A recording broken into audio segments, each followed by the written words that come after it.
नमस्कार विद्यार्थी मित्रांनो, आपलं स्वागत आहे आमच्या एस-एम-सी सक्सेस पॉईंटमध्ये. विद्यार्थी मित्रांनो, तुम्हाला माहित असेल तुमची एक्झाम आता क्लास 10 ची जवळ आलेली आहे आणि त्यासाठी आपण काय करत असतो, आपल्या चॅनलवर इम्पॉर्टंट क्वेश्चन घेऊन येत राहतो. आपण फिल इन द ब्लँक झालं, मॅच द पेअर झालं, हे सगळे व्हिडिओ आपण आपल्या चॅनलवर बघितलेले आहेत.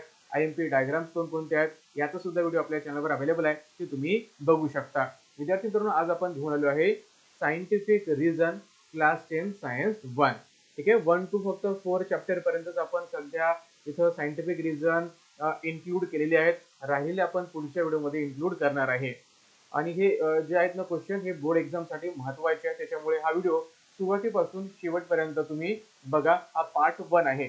आणि सर्वात महत्त्वाचं विद्यार्थी मित्रांनो, जर तुम्ही आमच्या चॅनलला जर सबस्क्राईब केलं नसेल ना, तर पटापट सबस्क्राईब करा आणि या व्हिडिओला लाईक आणि शेअर करायला विसरू नका.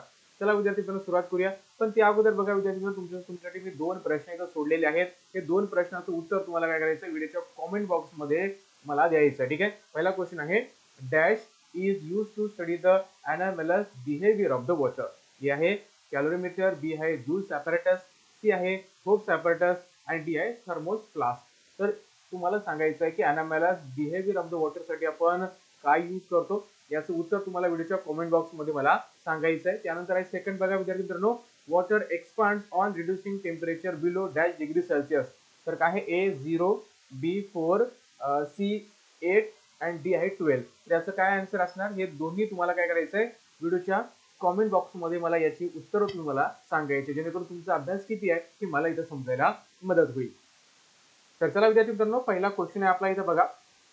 If the feather and stone are released from the top of the building simultaneously, the stone reaches the ground earlier than the feather. बघा मित्रांनो, आपण स्टोन आणि फिगर जर एखाद्या बिल्डिंगच्या टॉपवर जर सोडला, तर तुम्हाला असं ऑब्झर्व करायला मिळेल की जो स्टोन आहे ना, तो ग्राउंडवर लवकर पोहोचेल दॅन द फिगर. असं का होते, तर विद्यार्थी मित्रांनो बघा, motion of the body falling in the air is accelerated due to the earth gravitational force. म्हणजे एखादा ऑब्जेक्ट जर पडत असेल, एखादा ऑब्जेक्ट जर फॉल करत असेल, तर त्याच्यामध्ये ऍक्सलरेशन काय होत असते, प्रोड्यूस होत असते. कशामुळं, due to the gravitational force. आणि ज्यावेळेस तो ऑब्जेक्ट खाली पडतो, ठीक आहे, ज्यावेळेस तो बॉडी एखादी असते ती खाली पडते, त्यावेळेस ती काय करते, फ्रिक्शन तिथं फील करते. काय करते, फ्रिक्शन फील करते. आणि हे फ्रिक्शन काय करते, त्या बॉडीला, त्या बॉडीच्या मोशनला काय करते, अपोज करत असते. ठीक आहे, एखादी बॉडी जर वरतून जर खाली येत असेल, तर त्या बॉडीला अपोजिट एक फोर्स लागतो, त्याला आपण फ्रिक्शन असं म्हणतो. ठीक आहे, ते त्या बॉडीच्या मोशनला काय करते, अपोज करते. आता हे जे काही अपोजिशन असते ना, हे जे काही अपोजिशन असते ना, हे डिपेंड असते साईजवर, शेपवर, डेन्सिटीवर आणि त्या बॉडीच्या वेलोसिटीवर. याच्यावरती काय असते, डिपेंड असते. जर तुम्ही इथं बघितलं, it is greater for the feather than for the stone. आता ही जी काही अपोजिशन असते ना, हे ग्रेटर असते for the feather than the stone. ठीक आहे, फिदर साठी जास्त असते, कारण फिदरची डेन्सिटी सुद्धा कमी असते, शेप सुद्धा आपण बघितलं, साईज सुद्धा मोठी असते दॅन द स्टोन.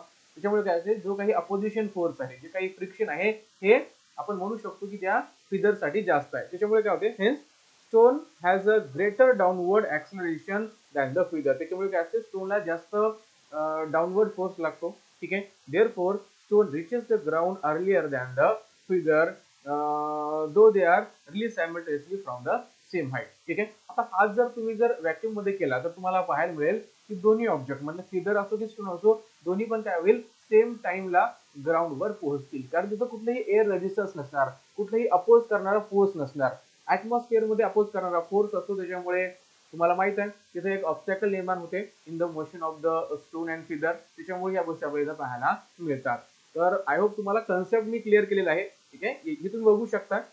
आणि याची जी पीडीएफ आहे ना, मी तुम्हाला आमच्या टेलिग्राम चॅनलवर देणार आहे. आमच्या टेलिग्राम चॅनलची लिंक सुद्धा मी तुम्हाला व्हिडिओच्या डिस्क्रिप्शन मध्ये दिलेली आहे. टेलिग्रामला जॉईन करा, याची उत्तरं किंवा याची पीडीएफ मी तुम्हाला तिथं देणार आहे. त्यानंतर बघा विद्यार्थी मित्रांनो, नेक्स्ट क्वेश्चन आहे, with a special sorry with a specific initial velocity we can jump a higher on the moon than the earth. बघा, आता आपण काय केलं आहे, एक इनिशियल वेलोसिटी आहे, स्पेसिफिक इनिशियल वेलोसिटी म्हणजे काहीतरी इनिशियल वेलोसिटी आहे. ती इनिशियल वेलोसिटी घेऊन जर आपण अर्थ वर जम्प केलं आणि मून वर जम्प केलं, तर काय होईल, मून वर काय करणार आपण, हायर जम्प करणार दॅन द अर्थ. असं का होते, what is the reason behind of that. बघा रिझन काय आहे, the acceleration due to gravity on the moon is 1/6 of that of earth.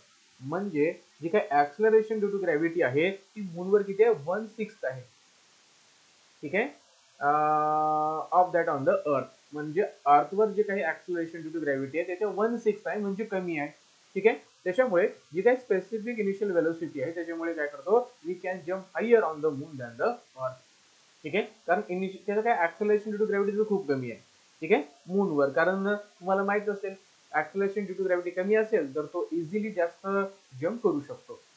त्यानंतर आहे नेक्स्ट क्वेश्चन बघा, why does an object release from the hand fall on the earth. म्हणजे एखादा ऑब्जेक्टला आपण हातामध्ये धरले त्याला जर आपण रिलीज केलं तर तो नेहमी ग्राउंडवरच पडतो, अर्थवरच पडतो. याचं कारण काय असेल तर विद्यार्थी मित्रांनो बघा, when an object is held in the hand, ज्यावेळेस एखादा ऑब्जेक्ट आपण हँड मध्ये पकडतो त्यावेळेस काय होते त्याच्यावर ग्रॅव्हिटेशनल फोर्स ऍक्ट होते त्या ऑब्जेक्टवर. ठीक आहे बरोबर आहे, पण तो तो जो ग्रॅव्हिटेशनल फोर्स ऍक्ट होतो ना त्या ऑब्जेक्टवर तो काय करतो तो बॅलन्स केला जातो बाय द पर्सन हँड. म्हणजे बघा हा मान घ्या की हा एक माझा हात आहे. ठीक आहे तो ऑब्जेक्ट आहे, म्हणजे काय होतोय ह्या ऑब्जेक्टवर ग्रॅव्हिटेशनल फोर्स लागतोय पण सेम टाइमला काय करतोय माझा हात आहे ना त्या फोर्सला बॅलन्स करतोय, म्हणजे एक अपोजिट फोर्स लावतोय.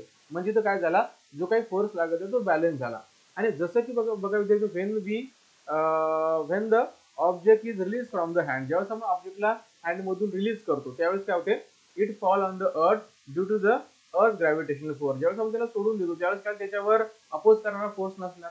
ठीक आहे त्यावेळेस फक्त त्याच्यावर एकच फोर्स असणार तो म्हणजे ऍक्सलरेशन आपण म्हणू शकतो ग्रॅव्हिटेशनल फोर्स असणार आणि त्याच्यामुळे ऑब्जेक्ट काय करणार इथं खाली पडणार. ठीक आहे एवढं लक्षात घ्या.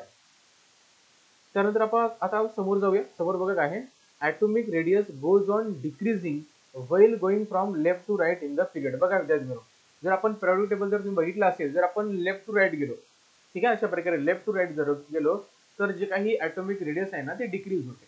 काय होते ॲटॉमिक रेडियस डिक्रीज होते. का होते तर बघा आता in a period while going from the left to right atomic radius decrease and atomic number increase one by one. म्हणजे बघा जर आपण लेफ्ट टू राईट गेलो तर काय होईल तिथं ॲटॉमिक रेडियस आहे ना ते डिक्रीज होणार आणि जो काय ॲटॉमिक नंबर आहे ना तो इन्क्रीज होणार. ॲटॉमिक नंबर म्हणजे number of proton present in the nucleus तो इन्क्रीज होणार. It means that positive charge on the nucleus increase by the 1 unit at a time. म्हणजे बघा आपण काय बघतोय की आपण लेफ्ट टू राईट जातो त्यावेळेस ॲटॉमिक नंबर इन्क्रीज होतो. ॲटॉमिक नंबर म्हणजे काय, ॲटॉमिक नंबर म्हणजे number of proton present in the nucleus. प्रोटॉनवर कोणता चार्ज असतो तर पॉझिटिव्ह चार्ज असतो. म्हणजे काय होईल तिथं पॉझिटिव्ह चार्ज काय होत आहे इन्क्रीज होत आहे when we going from left to right. ठीक आहे त्याच्यामुळे काय होते बघा हवेवर the additional electron get added to the same outermost shell. आता त्याच्यामुळे काय होते की जे आउटर मोस्ट शेल आहे ना आउटर मोस्ट शेल त्याच्यामध्ये इलेक्ट्रॉन ऍड होतात. म्हणजे बघा पहिल्या याच्यामध्ये इलेक्ट्रॉन जर 2 असतील तर नंतरच्या 3 येतील, नंतरच्या 4 येतील. ठीक आहे नंतरच्या 5 नंतर 6 अशा प्रकारे इलेक्ट्रॉन सुद्धा लास्ट वाल्या शेल मध्ये ऍड होतात. आता बघा due to increase nuclear charge the electron are pulled toward the nucleus to greater extent. As a result, the size of the atom decrease, that is atomic radius decrease. आता काय होईल बघा विद्यार्थी मित्रांनो, आता ज्यावेळेस इलेक्ट्रॉन ऍड होतील तर त्यावेळेस काय होईल ती इलेक्ट्रॉन जर ऍड झाले तर ते जे काही न्यूक्लिअर चार्ज आहे तो इन्क्रीज होणार. का होणार कारण इलेक्ट्रॉन वाढले त्याच्यामुळे काय इलेक्ट्रॉन वाढले प्रोटॉन पण वाढले त्याच्यामुळे काय होईल त्याच्यामध्ये एक अट्रॅक्शन निर्माण होईल. ठीक आहे ते इलेक्ट्रॉन काय केले जातील अट्रॅक्ट केले जातील टुवर्ड द न्यूक्लियस. त्याच्यामुळे काय होईल जो काही आपण म्हणतोय जो काही रेडियस आहे किंवा जी साईज आहे ॲटमची ती डिक्रीज होणार. ठीक आहे त्याच्यामुळे त्याची रेडियस सुद्धा काय होणार डिक्रीज होणार. तर हे थोडंसं लक्षात घ्यायचं. ठीक आहे असं तुम्हाला लिहावं लागेल जर एक्झाम मध्ये आलं तर. त्यानंतर आहे atomic radius goes on increasing down the group. जर आपण डाऊन द ग्रुप आलो ठीक आहे वरतून जर खाली आलो करंट टेबल मध्ये तर काय होते जी ॲटॉमिक रेडियस असते ना ती काय होते इन्क्रीज होते. कसं काय होते बघा the size of an atom indicated by its radius. म्हणजे बघा विद्यार्थी मित्रांनो तुम्हाला माहित असेल जी काही हा ओके चलो size of atom is indicated by its radius. म्हणजे कुठल्याही ॲटमची जी साईज असते ना ही आपण इंडिकेट करतो बाय द इट्स रेडियस. त्याच्या रेडियसने आपण काय करतो इंडिकेट करत असतो. ज्यावेळेस विद्यार्थी मित्रांनो आपण डाऊन द ग्रुप येतो त्यावेळेस काय त्याच्यामध्ये न्यू शेल ऍड होतात. डाऊन द ग्रुप येतो ना त्यावेळेस त्याच्यामध्ये काय होतात न्यू शेल त्याच्यामध्ये ऍड होत असतात. देअरफॉर म्हणून काय होते distance between the outer most electron and the nucleus goes on increasing. मतलब जर शेल जर ऍड झाले तर काय होईल distance between the outer most electron and nucleus goes on increase होणार. त्याच्यामुळे काय होते, electron experience a laser pool from the nucleus. त्याच्यामुळे काय होईल, त्याच्यामुळे जर तो इलेक्ट्रॉन जर खूप दूर असेल तर त्याच्यावर एक लेस पूल त्याच्यावर काय होईल आपण ऑब्झर्व करू शकतो. त्याच्यामुळे काय होते, atomic radius goes on increasing down the group. ज्यावेळेस आपण डाऊन द ग्रुप येतो त्यावेळेस ॲटमची जी साईज आहे, ठीक आहे, जे रेडियस आहे ते आपल्याला इन्क्रीज झालेला पाहायला मिळते. त्यानंतर बघा विद्यार्थी मित्रांनो, नेक्स्ट क्वेश्चन आहे आपला, element belonging to the same group. Same ग्रुपमध्ये जे एलिमेंट असतात, ठीक आहे, त्यांची जी काही व्हॅलन्सी असते ना, ठीक आहे, ती सेम असते. व्हॅलन्सी म्हणजे काय, आउटर मोस्ट शेल मध्ये जे काही इलेक्ट्रॉन असतात ना त्याला आपण काय म्हणतो, व्हॅलन्सी म्हणतो. बघा हे मार्च 20 मध्ये हा क्वेश्चन आलेला आहे, लक्षात घ्या. The valency of an element is determined by the number of valence electron in the outermost shell of an atom of an element. म्हणजे व्हॅलन्स इलेक्ट्रॉन म्हणजे काय, तर व्हॅलन्स इलेक्ट्रॉन म्हणजे की आउटर मोस्ट शेल मध्ये किती इलेक्ट्रॉन आहेत त्या एलिमेंटचे, त्याला आपण म्हणतो व्हॅलन्स इलेक्ट्रॉन. ठीक आहे, हे लक्षात घ्या. All the element in the group have the same number of valence electron. जर आपण तुम्ही ग्रुप मध्ये जर बघितलं, डाऊन द ग्रुप आली, ठीक आहे, तर तुम्हाला जर पाहायला मिळेल की सगळ्या म्हणजे ग्रुपमध्ये जर बघितलं तर सगळ्या जेवढे काही एलिमेंट आहेत तर सगळ्यांची जी व्हॅलन्सी असते ना ही सेम असते. काय असते, सेम असते. Therefore element in the group, same group should have the same valency. For example the element of group first ग्रुपमध्ये जेवढे काही एलिमेंट आहेत त्या सगळ्यांची जी व्हॅलन्सी आहे ती 1 इलेक्ट्रॉन आहे. ठीक आहे, valency of the element of group 1 is 1. ठीक आहे. Similarly for the group second मध्ये जेवढे काही एलिमेंट आहेत त्या सगळ्यांची व्हॅलन्सी किती आहे, 2 आहे. म्हणजे काय होते, तुम्ही बघितलं असेल की त्याला तशा प्रकारे अरेंज केलेलेच आहे. ठीक आहे, यावरून तुमचं लक्ष देऊन जाईल. त्यानंतर आहे झिरो ग्रुप एलिमेंट्स, म्हणजे त्याला आपण इनर्ट गॅसेस सुद्धा म्हणतो, आर कॉल्ड नोबल गॅसेस. त्याला नोबल गॅसेस आपण का म्हणतो बघा विद्यार्थी मित्रांनो. In the atom of the inert gases elements, all the electronic shells including the outermost shell are completely filled. बघा मित्रांनो, आता जे काही इनर्ट गॅसेस आहेत, ठीक आहे, त्याची जे काही आउटर मोस्ट सेल आहे किंवा जे आउटर आपण म्हणतो जो शेल असतो किंवा इलेक्ट्रॉनिक जो शेल असतो ना तो कम्प्लिटली फिल्ड असतो. मग तुम्हाला माहित आहे जर एलिमेंट जर आपल्याला स्टॅबल बनवायचं असेल, ठीक आहे, तर काय करावं लागतं आपल्याला, जर त्याला आपल्याला स्टॅबल बनवायचं असेल तर आपल्याला काय करावं लागतं, त्याचं ऑर्बिट पूर्ण करावं लागतं. म्हणजे त्याला आपल्याला ऑक्टेट पूर्ण करावा लागतो किंवा डुप्लेट पूर्ण करावा लागतो. ठीक आहे, ऑक्टेट किंवा डुप्लेट जर पूर्ण असेल तर काय होईल, आपण म्हणू शकतो की तो काय स्टॅबल आहे. आता बघा, जर आपण इलेक्ट्रॉनिक कॉन्फिगरेशन बघितलं तर त्याचं ते स्टॅबल असते. ठीक आहे, त्याच्यामुळे ते काय करतो, तो इलेक्ट्रॉनला लॉस सुद्धा करत नाही आणि ऍक्सेप्ट सुद्धा करत नाही. ज्यावेळेस बघा इलेक्ट्रॉन त्याचं जे ऑक्टेट किंवा डुप्लेट पूर्ण करतो, कुठलाही एलिमेंट त्याचा ऑक्टेट किंवा डुप्लेट पूर्ण करू त्यावेळेस इलेक्ट्रॉनला ऍक्सेप्ट पण सुद्धा करत नाही आणि लॉस सुद्धा करत नाही. ठीक आहे, त्याच्यामुळे तो काय करतो, कुठल्याही केमिकल रिएक्शन मध्ये पार्टिसिपेट करत नाही. Okay, so these element do not take part in the chemical reaction, so hence they are called the noble gases. म्हणून त्यांना आपण काय म्हणतो, नोबल गॅसेस असं म्हणत असतो. काय म्हणतो, कारण ते कुठल्याही केमिकल रिएक्शन मध्ये याच्यामध्ये पार्ट करत नाहीत, कारण their outer most shell are completely filled. Okay, चलो आता नंतरचा क्वेश्चन आपण बघूया. Sodium is more metallic than aluminium. इथं काय सांगण्यात आलेलं आहे की जो सोडियम आहे ना हा मोर मेटॅलिक आहे दॅन द अल्युमिनियम. कसं काय बघा, मेटल गिव्स द इलेक्ट्रॉन. आता तुम्हाला माहिती आहे मेटल काय करतं, इलेक्ट्रॉन देत असतं. ठीक आहे, sodium has the electronic configuration 281. बघा सोडियमचा जो ॲटॉमिक नंबर आहे तो आहे 11 आणि त्यानुसार जर आपण बघितलं इलेक्ट्रॉनिक कॉन्फिगरेशन तर ते असते 281. It has the only 1 electron in the outer most shell. आता तुम्ही बघा सोडियमचा जर बघितला इलेक्ट्रॉनिक कॉन्फिगरेशन तर त्याच्या आउटर मोस्ट सेल मध्ये एकच इलेक्ट्रॉन आहे. इथं बघा दिसतो ना, ठीक आहे, एकच इलेक्ट्रॉन तुम्हाला इथं पाहायला मिळेल. त्याच्यामुळे काय होईल, it can easily give the single electron in the outer most shell, hence sodium is a strong metal. आता बघा इथं इलेक्ट्रॉन एकच आहे, त्याच्यामुळे काय करेल, हा इलेक्ट्रॉन घेणार का, हा इलेक्ट्रॉन घेणार नाही. तर हा इलेक्ट्रॉन काय करणार आहे, देऊन टाकणार आहे. इझिली तो काय करणार, इलेक्ट्रॉन दुसऱ्या एखाद्या इलिमेंटला किंवा ॲटमला तो देऊन टाकणार. दॅन एक्सेप्ट नाही करणार, तो देऊन टाकणार, कारण त्याच्याकडे एकच इलेक्ट्रॉन आहे. त्याला 7 इलेक्ट्रॉन घ्यायला परवडणार नाही, 1 इलेक्ट्रॉन द्यायला त्याला परवडेल. त्याच्यामुळे आपण म्हणू शकतो sodium is a strong metal. आता ॲल्युमिनियमचं जर आपण इलेक्ट्रॉनिक कॉन्फिगरेशन बघितलं तर ते आहे 283. काय आहे? 283. It has a 3 electrons in the outer most shell. आता याच्या आउटर मोस्ट शेल मध्ये बघा 3 इलेक्ट्रॉन आहेत. म्हणजे बघा आपण समजू शकतो 1 इलेक्ट्रॉन देणं सोपं आहे की 3 इलेक्ट्रॉन देणं सोपं आहे. मी म्हणलं तुम्हाला की मला 1 रुपया द्या किंवा मी म्हणलं 3 रुपये द्या, तर तुम्ही काय करणार? 1 रुपया तुम्हाला देणं सोपं आहे, पण 3 रुपये देणं सोपं आहे का? तर नाही. तर याच प्रकारे इथं काय होणार आहे? 1 इलेक्ट्रॉन देणं सोपं असतं दॅन द 3 इलेक्ट्रॉन.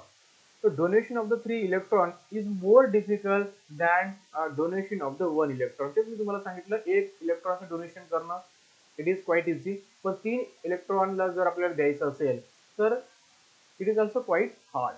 ठीक आहे. त्याच्यामुळे सोडियम काय आहे? हा मोर मेटॅलिक आहे दॅन द ॲल्युमिनियम. ठीक आहे, लक्षात घ्या. त्यानंतर आहे fluorine. Fluorine is the most reactive among the halogen. आता हॅलोजनच्या कंपेअर मध्ये फ्लोरीन आहे ना हा मोस्ट रिॲक्टिव्ह आहे.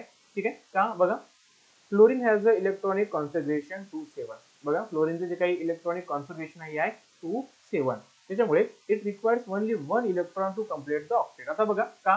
कारण फ्लोरीनला जर ऑक्टेट पूर्ण करायचं असेल तर त्याला फक्त एकच इलेक्ट्रॉनची गरज आहे. ठीक आहे, त्याला फक्त एकच इलेक्ट्रॉनची गरज आहे. ठीक आहे.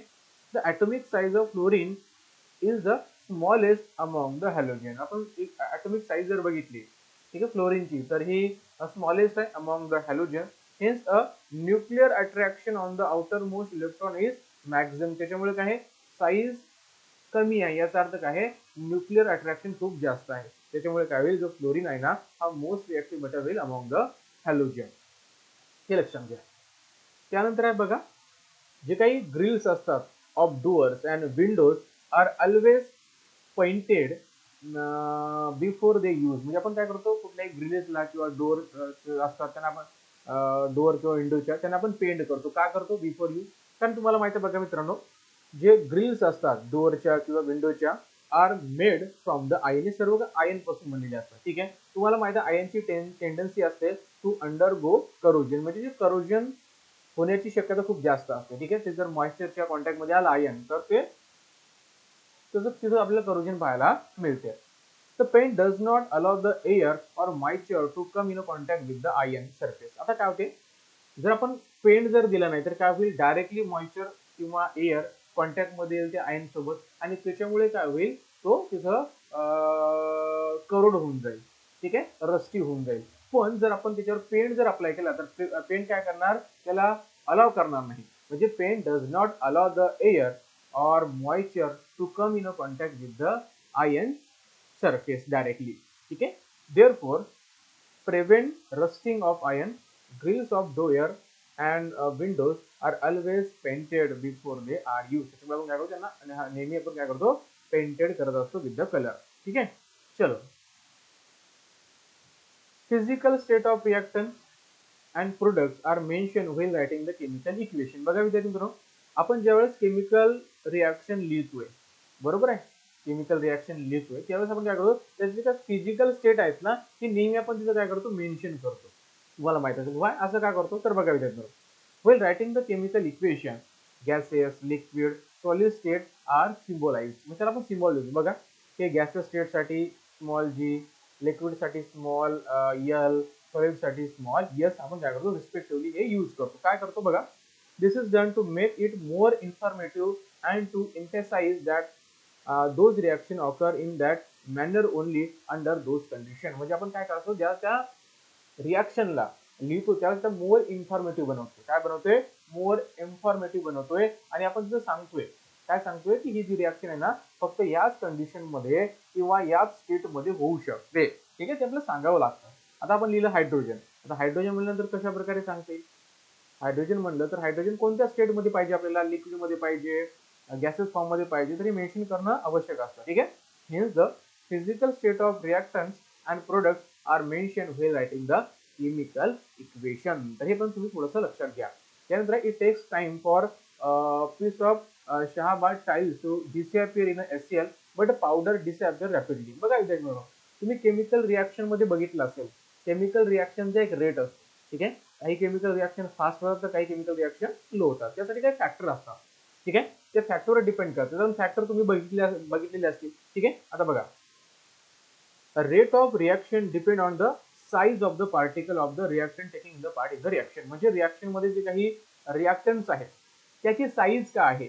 साईज जर खूपच कमी असेल साईज तर त्याची जी रिॲक्शनची रेट असते ना खूप फास्ट असते. साईज जर जास्त असेल, आपण म्हणू शकतो लार्ज जर साईज असेल तर रिॲक्शनची जी रेट असते ना ही खूप स्लो होत असते.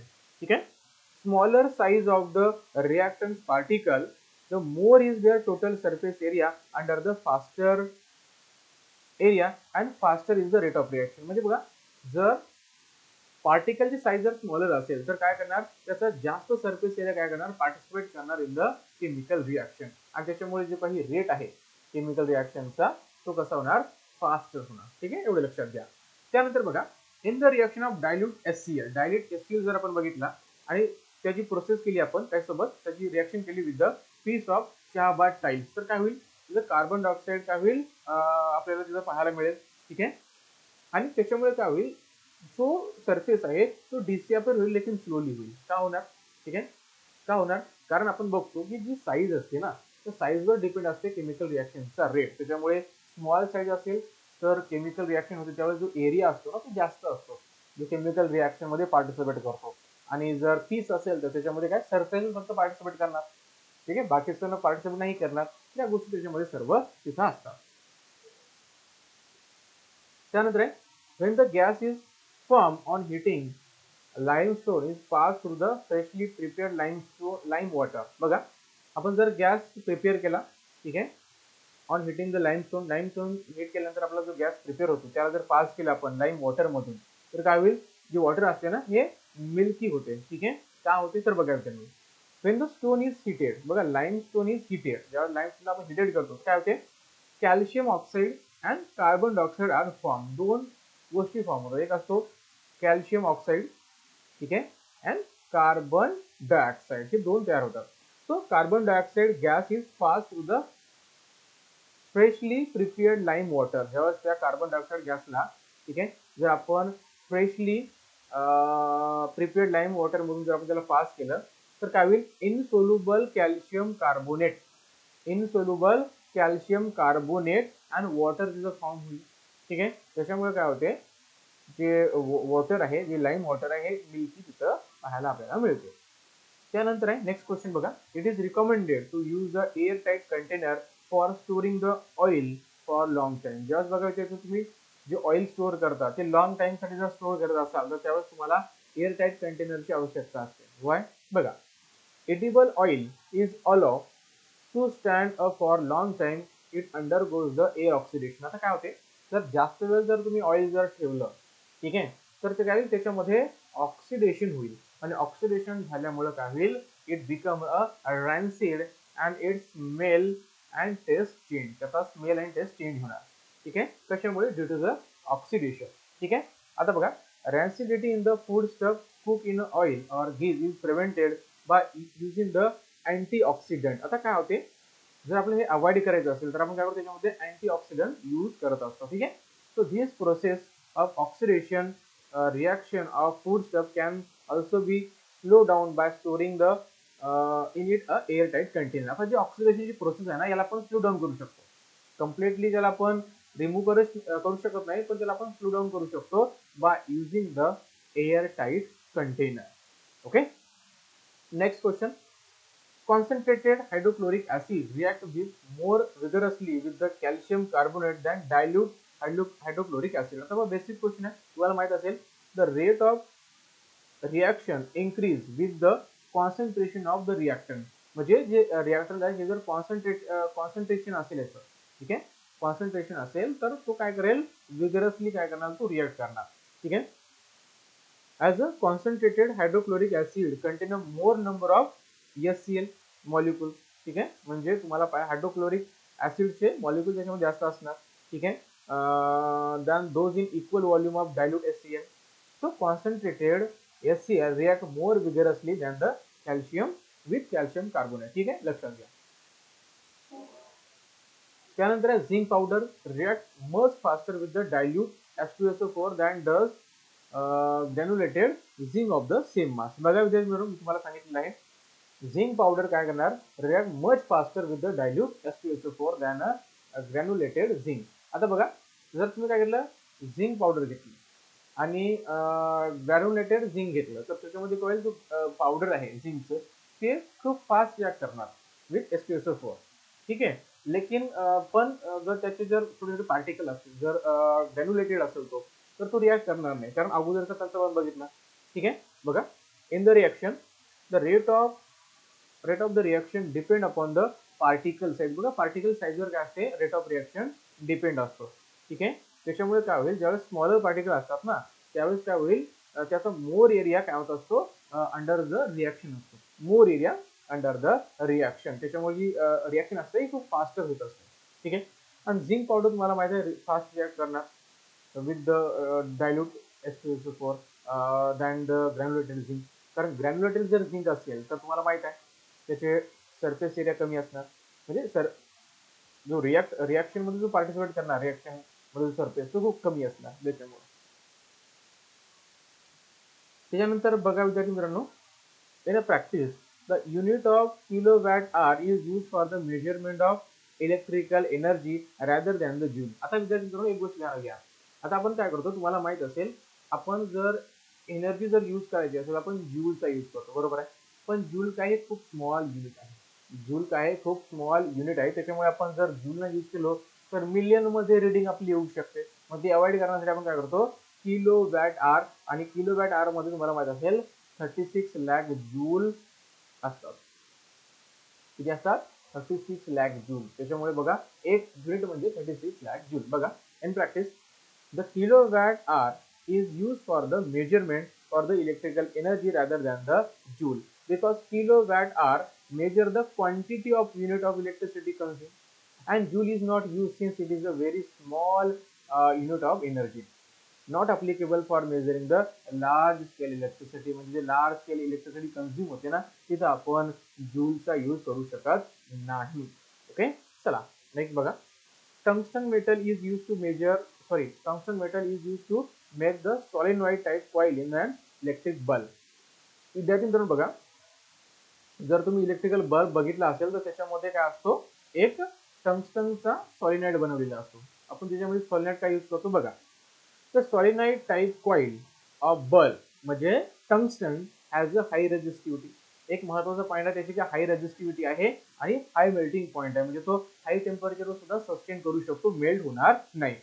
When the current is passed through the bulb, ज्यावेळेस करंट त्या बल्ब मधून पास होणार त्यावेळेस काय होणार, जो सॉलिनॉइड आहे ना, सॉलिनॉइड टाइप कॉइल आहे ना, हा हिटेड होणार at a high temperature about up to 3400 degree celsius आणि स्टार्ट टू ग्लोईंग. त्यानंतर तो ग्लो करणार. आता एवढ्या जास्त टेम्परेचरवर दुसरा कुठलाही एलिमेंट हीटअप करू शकणार नाही. त्याच्यामुळे आपण काय करतो, टंगस्टन करू शकतो कारण त्याचा मेल्टिंग पॉइंट खूप हाई आहे.